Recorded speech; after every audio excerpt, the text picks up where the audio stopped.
Breaking news చూస్తున్నాం. Trump మరొక shocking నిర్ణయం తీసుకున్నారు. వీసా నిబంధనలు కఠినతరం అవుతున్నాయి. తమ సొంత దేశంలోని అమెరికా రాయబార కార్యాలయం కాన్సులేట్లో మాత్రమే హాజరు కావాలని ఆదేశాలు ఇచ్చారు. కొత్త నిబంధనలు తక్షణమే అమలు కాబోతున్నాయి. భారతీయులపై ఈ నిర్ణయం పెను భారం పడే అవకాశం కనిపిస్తోంది. ట్రంప్ తీరు మారటం లేదు. అమెరికాలో నివసించే వలసదారులపై కఠిన ఆంక్షలు విధిస్తూనే ఉన్నాడు.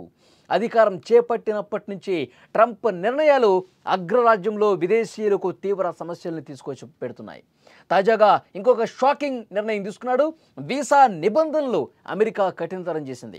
ఇకపై వీసా ఇంటర్వ్యూల కోసం దరఖాస్తుదారులు తమ సొంత దేశంలోని అమెరికా రాయబార కార్యాలయం లేదా కాన్సులేట్లో మాత్రమే ఇంటర్వ్యూకి హాజరు కావాలనే ఒక నిబంధనను అమలులోకి తీసుకొచ్చింది.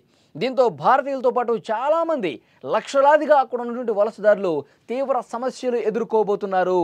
ఇంతకుముందు షార్ట్ టర్మ్ వీసాదారులు తమ వీసా గడువు ముగిసిన తర్వాత కూడా అమెరికా లేదా ఇతర దేశాలలో వీసా ఇంటర్వ్యూలను పూర్తి చేసే అవకాశం ఉండేది.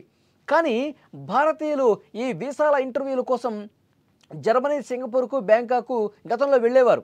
2 ఏళ్ల కిందట కూడా ఫ్రాంక్ఫర్ట్లోనే అమెరికా దౌత్య కార్యాలయం భారతీయుల కోసం ప్రత్యేకంగా ఇంటర్వ్యూస్ కూడా కండక్ట్ చేసింది, సక్సెస్ఫుల్గా ముగించింది. చాలామంది అక్కడ ఈజీగా వీసా రెన్యువల్ చేసుకునే పరిస్థితుంది. H1B వీసాదారులు తమ ఇంటర్వ్యూల కోసం బ్రెజిల్, థాయిలాండ్లకు కూడా వెళ్ళారు. కానీ ఇప్పుడు పూర్తిగా నిబంధనలు మార్చేశాడు. ఇప్పుడు పూర్తిగా అసలు ఆ విధంగా చేయటం కుదరదని చెప్తా ఉన్నారు. కొత్త నియమాల ప్రకారం వీసా ఫార్మాలిటీల కోసం తప్పనిసరిగా స్వదేశమైన భారతదేశానికి తిరిగి రావాల్సి ఉంటుంది. కేవలం భారత్లో ఉన్న అమెరికా రాయబార కార్యాలయం కాన్సులేట్లో మాత్రమే హాజరు కావాలని చెప్పి ఒక నిబంధన పెట్టారు. దీని ద్వారా ప్రయాణ ఖర్చులు పెరిగిపోతాయి.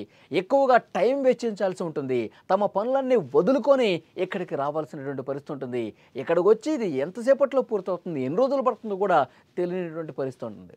కాబట్టి భారత్లో హైదరాబాదు, ముంబైలోని అమెరికా కాన్సులేట్స్లో B1, B2 వీసాల ఇంటర్వ్యూలకు సుమారు 3.5 నెలల సమయం పడుతుందండి. ఢిల్లీలో అయితే 4 నెలలు, కోల్కతాలో 5 నెలలు, చెన్నైలో 9 నెలల సమయం తీసుకుంటుంది. కోవిడ్-19 సమయంలో వ్యాపార, పర్యాటక వీసాల జారీలో తీవ్ర జాప్యం ఏర్పడింది. మళ్ళీ ఇప్పుడు ఇలాంటి కొత్త నిబంధనలతో అలాంటి పరిస్థితే తలెత్తే అవకాశం ఉంది. F1, J1, B1, B2తో పాటు H1B, L1, H2B ఇలా అన్ని రకాల నాన్ ఇమిగ్రెంట్ వీసా దరఖాస్తుదారులకు ఈ నిబంధనలు వర్తిస్తాయని చెప్తున్నారు. సో ఈ నేపథ్యంలో చాలా ఇబ్బందికర పరిస్థితులు ఏర్పడుతున్నాయి. అక్కడ ఉన్నటువంటి భారతీయులకు మాత్రం చాలా ఇబ్బందికర పరిస్థితులు ఈ నిబంధనలు తీసుకొచ్చే అవకాశం కనిపిస్తుంది. నెలల తరబడి ఎదురు చూడాల్సిన పరిస్థితి ఉంటుంది.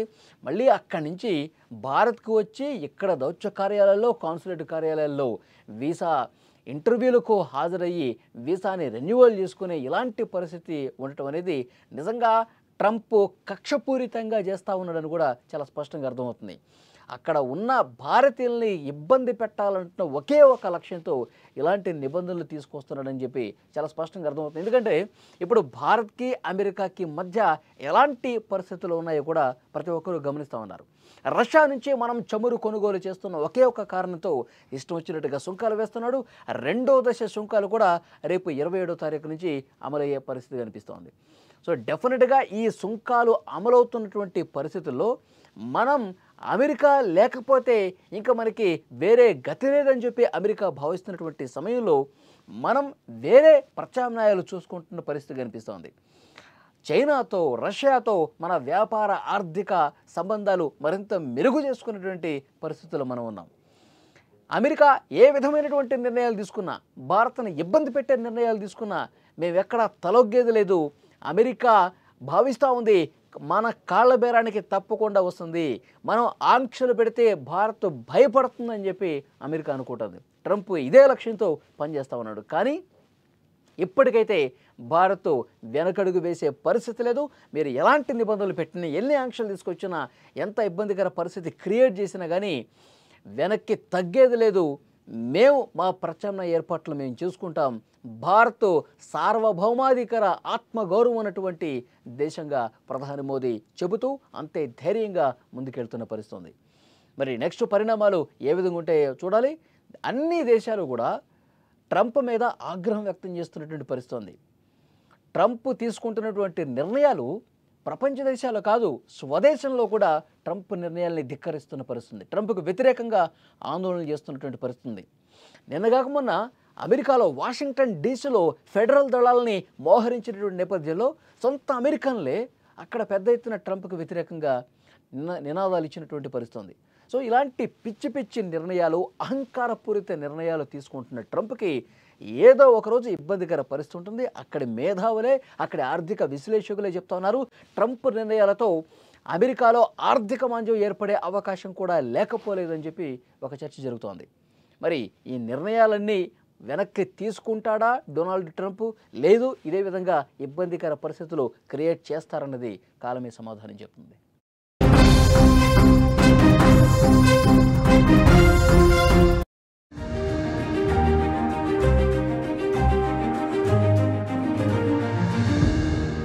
క్యాంటీన్ లో ప్లేట్లు కడిగిన సంజిత్ కొండ ఇప్పుడు కోట్ల రూపాయల వ్యాపారం చేస్తున్నాడు. గేదెల షెడ్డు వేసిన ఎంఎస్సీ స్టూడెంట్ అక్షయ్ ఇవాళ బెంజ్ కార్లో తిరుగుతున్నాడు.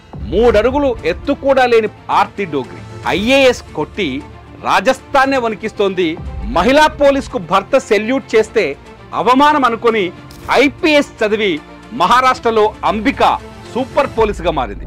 వీళ్ళంతా మన చుట్టే ఉన్నారు, కానీ వీళ్ళ కథలే మనకు తెలియవు. కృషితో ఋషులుగా మారిన వీరి స్ఫూర్తినిచ్చే కథలు ఇప్పుడు మీరు సుమన్ టీవీ విజేతలు చూడండి. సక్సెస్ స్టోరీస్ కి care of address Suman TV విజేత.